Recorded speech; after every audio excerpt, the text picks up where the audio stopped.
Disney World is the size of San Francisco or twice the size of Manhattan. So it is huge. And it's really important that you know how to navigate it. Fortunately, Disney does provide a lot of transportation to make it easy for people that are visiting, but you got to know how to use it. So let's get into it.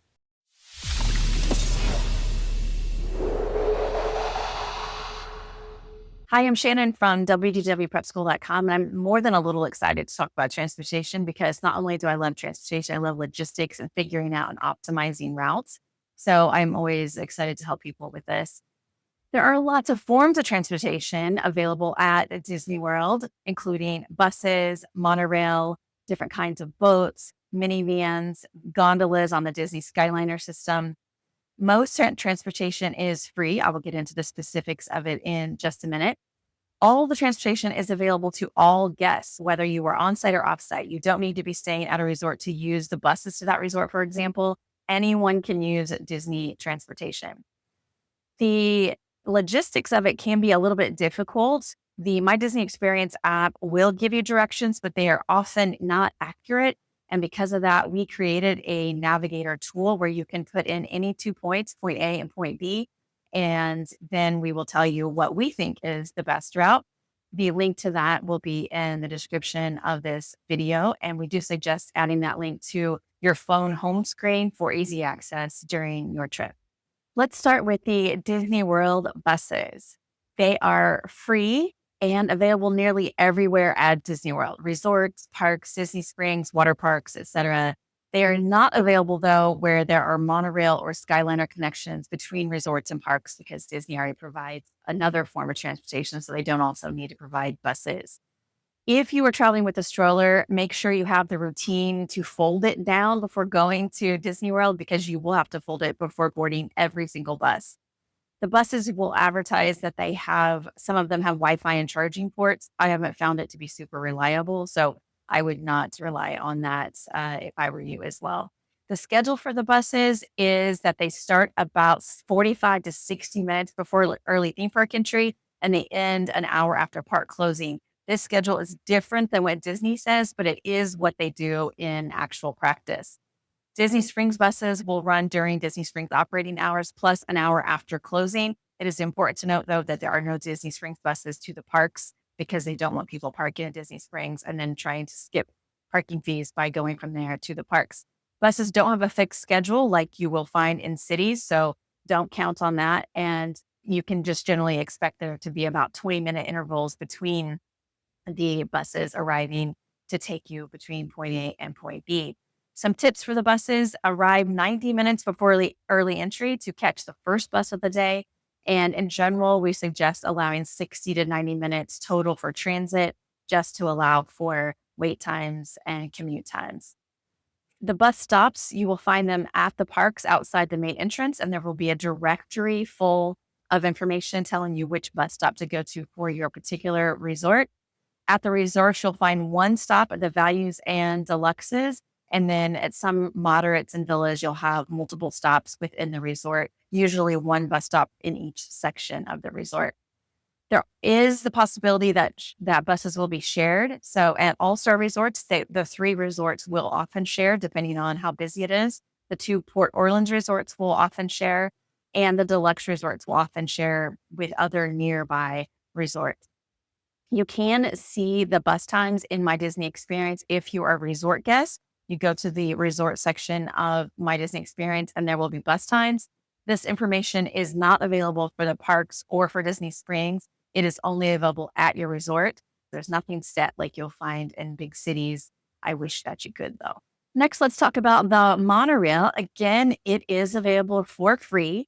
And the monorail connects three different resorts: the Grand Floridian Resort, the Polynesian Resort, and the Contemporary, plus two parks, Magic Kingdom and Epcot. Strollers usually don't need to be folded. They can be rolled right on, which is super convenient. And one of the reasons that we recommend staying at a monorail resort if you have little ones that are still in strollers. There are three different lines on the monorail. The express line goes from the Transportation and Ticket Center, which is where you have to go if you park at Magic Kingdom, and it goes directly to Magic Kingdom with no stops at the resorts. Then there is the resort line, which will go to all the resorts plus Magic Kingdom in the Transportation and Ticket Center. And then there is the Epcot line, which goes from the Transportation Ticket Center, the TTC, to Epcot without any stops. As you might have guessed, the TTC is the hub for the monorail. So if you wanted to transfer, this is where you would do it. If you were out in Magic Kingdom and you want to go to Epcot on the monorail, you would go Magic Kingdom to the Transportation Ticket Center, get off, and then get on the monorail that goes to Epcot. This can take a little bit of time, but if you really want to ride the monorail, this is a way to do it. There are also boats and water taxis available. Again, they are free and they are available to connect resorts to parks and Disney Springs. There are different types of boats, including friendship boats and water taxis. The different routes that are available for these boats include the Epcot area resorts like the Boardwalk Yacht Club, Beach Club, Swan and Dolphin, and those boats will go to Hollywood Studios and Epcot, as well as the resort they stop at, obviously. And then there is also the Magic Kingdom area resorts, which go to Magic Kingdom. And some of them, these boats will also go from resort to resort. In terms of strollers, you may need to fold, but it just depends on the boat size. There's different size boats that can show up for these different routes. And the bigger boats don't need you to collapse your stroller. The smaller boats do. So in addition to those smaller boats, there is also a ferry boat, and this is only available at Magic Kingdom, and it's at the Transportation and Ticket Center. This is another option to get from the Transportation and Ticket Center to Magic Kingdom, which is usually done by people that park at Magic Kingdom because you have to get over there either by monorail or on this ferry boat. Because of the size of the ferry boat, you do not have to collapse your stroller, and the ferry boats just run continuously all day during park hours. It literally just goes from TTC, Magic Kingdom, TTC, Magic Kingdom. So this is a great way. Sometimes when we're at the TTC, we will just make a last minute decision if we want to take the ferry boat or the monorail. Whichever one is there is what we will often take. Now let's talk about the Disney Skyliner, which is a gondola system, one of our favorites. It is again free, and it also connects some resorts and a couple of parks. The resorts are Pop Century, Art of Animation Resort, Caribbean Beach Resort, and Riviera. The two parks are Epcot through the International Gateway entrance, which is at the back of Epcot, as well as Hollywood Studios. The operation of these is very, very weather dependent, and they may pause for lightning and wind. And when they are down, the only way to tell if they're down is by going to the station and seeing it. There is no alerts in the apps that let you know this. If you have a stroller and it's a single stroller, you can usually stay open and roll it right on. But if it is a double stroller, it will have to be collapsed. Caribbean Beach acts as the main hub for the Skyliner system. So if you want to, for instance, go from Hollywood Studios to Epcot, you would take the Skyliner from Hollywood Studios to Caribbean Beach, get off, and then get on the Epcot line.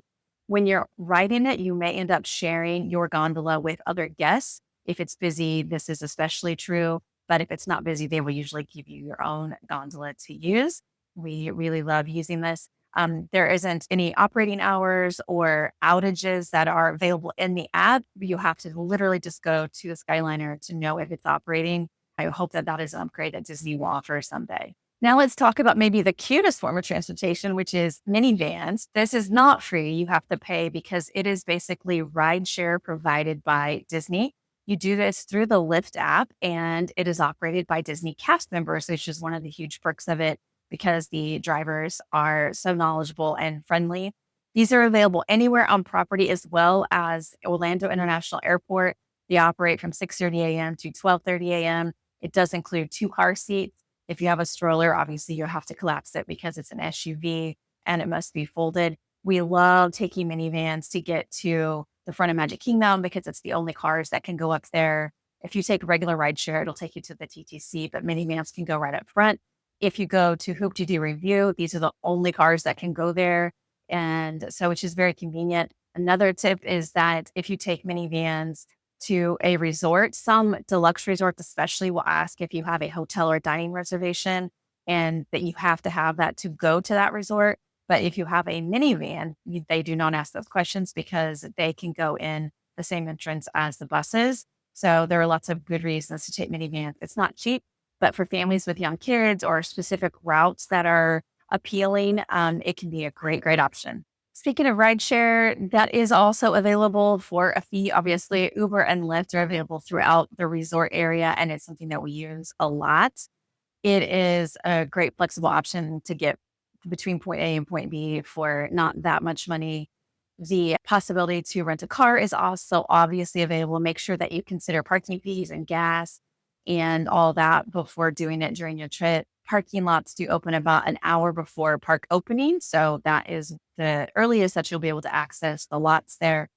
If you're interested in some transportation route information, we do have some graphics that will show different connections, resorts, drop off spots, pickup spots, etc., that you might find helpful. And as I mentioned earlier, we do also have a navigator tool that you might like. I will link to all of that in the description.